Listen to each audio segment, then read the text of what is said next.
You know those days where you get that call? Scott, I need you to write a song for a wedding. I'm on it. Well, this is one of those days. This is how I wrote a song from start to finish, from the idea to handover. And I'm going to share the client's real-time reaction to hearing the whole song for the first time. But the bride hasn't heard it yet, so shh. Hi, I'm Scott. You're watching Inside Musicals, the channel for all things musical theatre. Oh, hello. Do you know what I'm doing now? That's right. I'm writing a song for a friend. That's my friend Eden. He's rather cheeky. But then I'm writing a rather cheeky song. Now, left to my own devices, a song about relationships and marriage is probably going to be cynical and snarky. Not saying why. So the first most important step is the brief. Not that kind of brief. The brief with the client. Now, I've worked with Eden before, so rapport is pretty easy, which is a really good place to start. So here's the brief. I'm writing both music and lyrics. It's for a wedding. It's a duet for baritone and soprano, and it's in a musical theatre style to suit their voices. Now, Eden is going to be one of the singers. Now, by day, he's a sculptor, so definitely check out his Instagram. But he also has a beautiful, rich singing voice that makes me very jealous. Me. Can you use that? So I know I won't have to dumb anything down for him. Now, to personalise the song, Eden has given the bride and groom a questionnaire about how they met and all sorts of personal details. And my job is to turn all of that into something irreverent, a key point about tone. Now, in the context of a wedding, we both agree that it shouldn't be cruel, that the bride and groom should feel like they're in on the joke. So I immediately decide that this shouldn't feel like a knockabout comic number, because that's just going to accentuate any potential coarseness. And fair warning, if you don't like lowbrow, you're going to hate this song. On the other hand, a lush, elegant ballad is probably going to be funnier because the humour will be unexpected, and it'll give me leeway to be a bit more, how should I put this, vulgar. Now, to wrap up the contract, we also agree on a due date and the deliverables, in this case, sheet music and a piano backing for them to perform with. Now, the success of this song is going to rest on how well I nail the lyrics. So I scanned the questionnaire for anything unusual, an interesting turn of phrase, or anything objectively funny. Because, you know, an in-joke is going to be hysterical to the bride and groom, but then it's going to be lost on half the audience. Or congregation. Who am I kidding? Audience. So I come up with reams of word associations, useful rhymes, clusters of ideas to get a sense of where the song's headed. And it suddenly hits me, what if this song was the first draft of their wedding vow? Sometimes awkward, but uncensored and sweet. Because that gives me a purpose for the song. It gives the characters something to do, a reason to sing. This is their wedding vow. And I remember waking up one night with a lyric in my head, and it was, "You move me like covers in the night, like lovers holding tight, from flatulence to sweet infatuation." I remember thinking, yeah, it's kind of funny, and seems to strike the right balance between absurdity and irreverence and romance. And with that longer phrasing of "you move me," I'm pretty sure this is going to sit in the release of the song, and I'll come back to the bit later. So make a mental note that I want shorter rhythms in my verse to contrast, because I want to build musical potential into the lyrics. I also keep in mind that as a comedy song, a punchline usually needs a little bit of room to breathe, at least a couple of beats so the next line doesn't stomp on potential laughter. So I'm really careful about where I place my funniest lines. So in the morning, I jot down a few stanzas and I send them off to Eden to see if I'm on the right track. Go for it, he says. But here's my challenge. Can you include a reference to doing it doggy? I believe that's another word for going for a walk, wagging your tail, swatting on the nose with a paper. When a man and lady love each other very much and they play fun games like fetch, sit, good boy. He knows his family better than I do. And who am I to question the client? Challenge accepted. So with the lyrics locked in, now I know the tone of the piece, how I'm going to contrast lyrics with the music, and I also have a structure now. So it's 2 verses, a bridge and a release, another bridge, a release, and a coda. And look, it doesn't really matter what you call them, but it does help me organise my musical ideas, particularly how I'm going to build to each release. And I call it a release because it's not really a chorus in a pop song sense of the word. And it's not really a refrain in the tradition of, say, 1940s American songbook. But it should feel like the most sublime culmination of where we've been leading to. Now for a ballad, this is quite a wordy song. So to keep it moving, I'm going to make sure that my verses feel more conversational and the release more lyrical. So first verse, I'm going to try it in a minor key.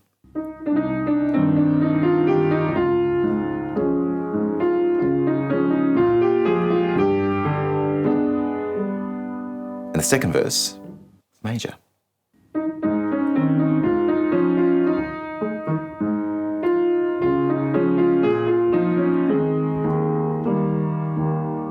But with only 2 verses, it feels like too much variation. So I'm just going to stick to major for both of them. But for contrast, I'll have different accompaniments.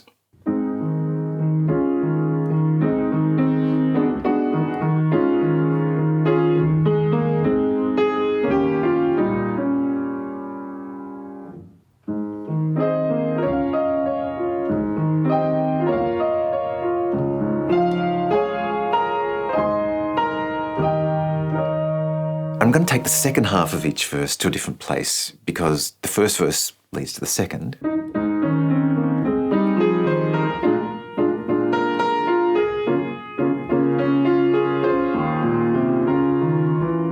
The second verse leads to a bridge. So I'm going to give it a harmonic lift with a parallel shift from B flat to B, way outside of the home key of A flat. And then I'm going to leave it unresolved on a diminished 7th chord.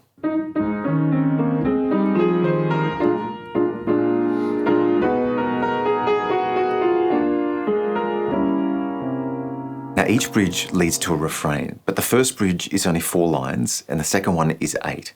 So I'm going to use the same musical idea, but treat them differently. So I start the bridge darkly with minor chords, then give a lift to a bright E major chord, once again outside of the home key, just so we've gone somewhere new before I resolve it back to the tonic in the refrain.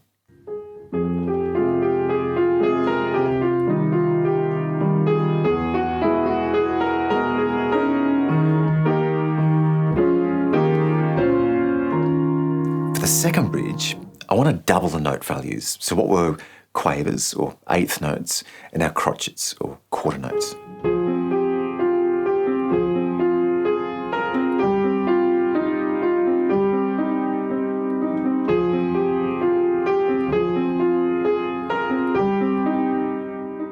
On its own, that could feel laboured for 8 lines, but if I give it a syncopated rhythm and maybe richer chord voicings in the piano accompaniment, I can keep it moving. Plus, I'm going to pick up the tempo so that as we slow back down into the release feels that much more lyrical.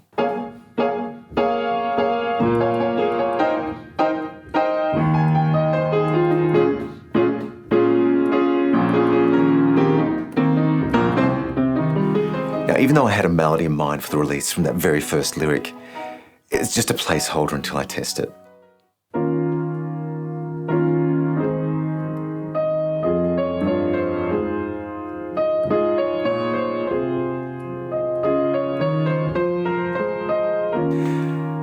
Kind of dull. Not only does that phrase repeat 3 times, but then the whole thing repeats to complete the refrain. So for the first half, I'm going to bring the melody down to a warmer part of the voice.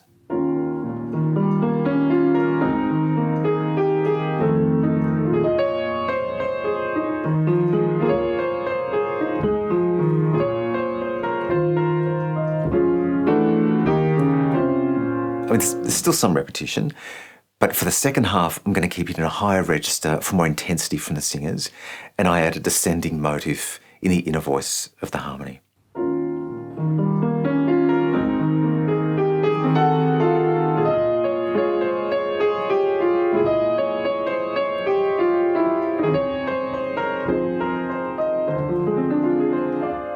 Now, inevitably, someone at the wedding is going to be offended by the lyrics, but I can try to win them back with a simple and sentimental coda, which you'll hear in a moment when I play the whole thing for Eden. Now, for the piano accompaniment, I always second-guess myself. I'm a concert pianist, so I don't want it to feel limited by my own technical limitations. But rather than make it complex for complexity's sake, I ask myself, how can the piano part have its own independence and colour? Because if it's just duplicating the melody, it's competing with the voice, And it's kind of pedestrian because neither of them stands out. But if the piano has its own character, occasionally supporting the voice, but if it brings something else to the party, like hinting at an orchestration, filling gaps between vocal phrases, adding a counter melody to the vocal line, it's going to have much more interest and it'll have a much richer part using the same resources. So when I play the song, listen for how I create interest. Because here's the nerve-wracking part, demoing the song for the client. And it's not so much whether the song is objectively good or bad, but whether it meets their expectations. So armed with a down and dirty vocal, I call Eden. Well, thank you so much for doing this. I'm kind of nervous about you listening to the song. It's always a bit nerve-wracking. No worries. So do you have any questions before you listen? Yes, I do, actually. So you're singing both parts, correct? So it'll just be piano and voice. In this demo, I'm just doing one voice, so I'm not doing any harmonies at all because it's hard for me to kind of mimic a soprano to get that relationship of harmonies. Yep. Once I get the go-ahead, then I'll work out whether you're doing unison or harmonies or whatever. Okay. But generally the feel of it is as it will be. Good. No more questions. Okay. I'm nervous now.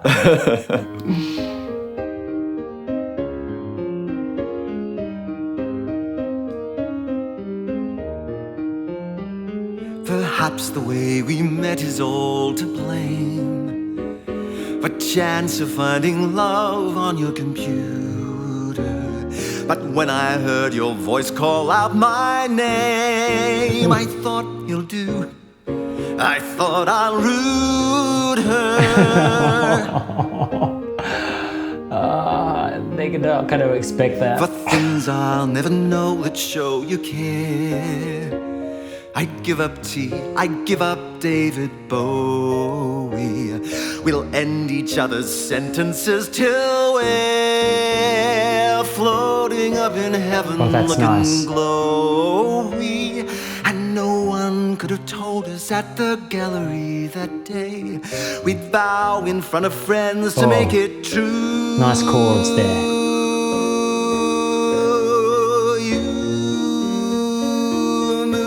Oh, that's so lovely. Like colors in the night, or lovers holding tight, from flatulence to sweet infatuation.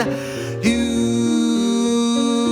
prove we can conquer anything. My puppet on a string, your finger in my ring will see us through. I do, I do. That's nice. You've got a tempo.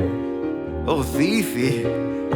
Dishes may divide us, and the finances and fun. Your grasp of doing laundry may be foggy. That's so cool. One thing does unite us when the duty is all done. That vow to love me deeply there. when you do me doggy.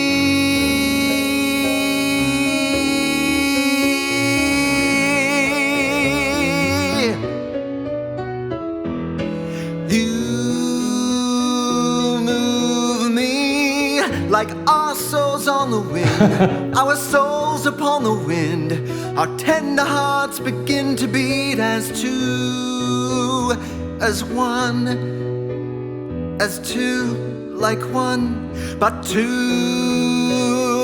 You prove we can own our fear and doubt, give in to giving out, grow ever more devout to stick like glue. So tell me now, it never has to that's end. Nice. Oh, Fifi. Oh, Brebre. And then you go into the comedy. Oh, Scotchy. Oh, she's gonna hate that. My friend.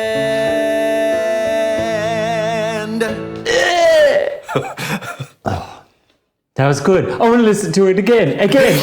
It's so sad because I haven't been able to see your face this whole time because our connection's been so poor. Oh, shit. So I've heard a few chuckles, but I can't see your face, so I don't know what your reaction is. So, okay, so what's your first impression? Amazing. Does it feel music theatre enough for the brief? Yes.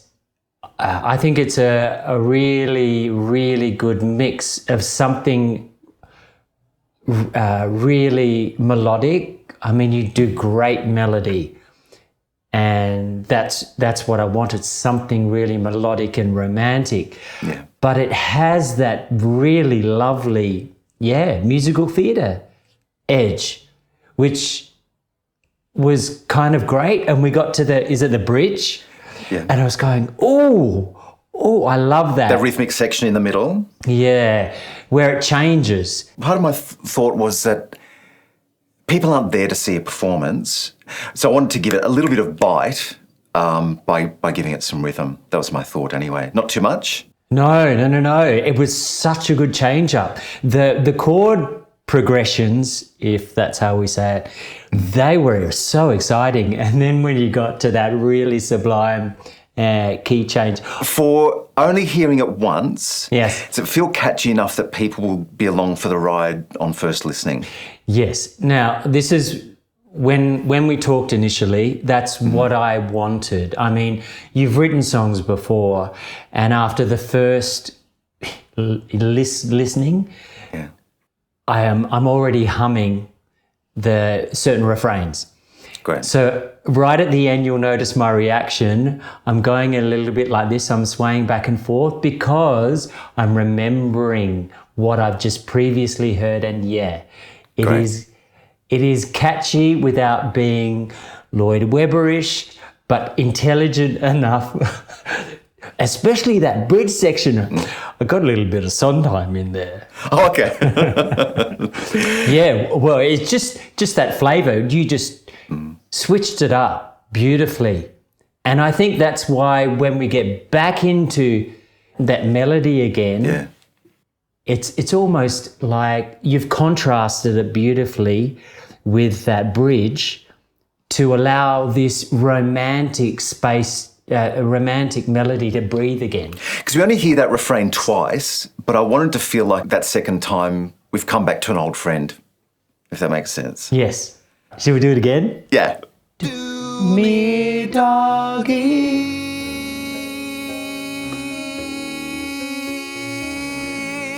Oh, that's nice. Oh. Okay, so the key changes just happened. That transition is just really juicy, really juicy. I don't know how you do that.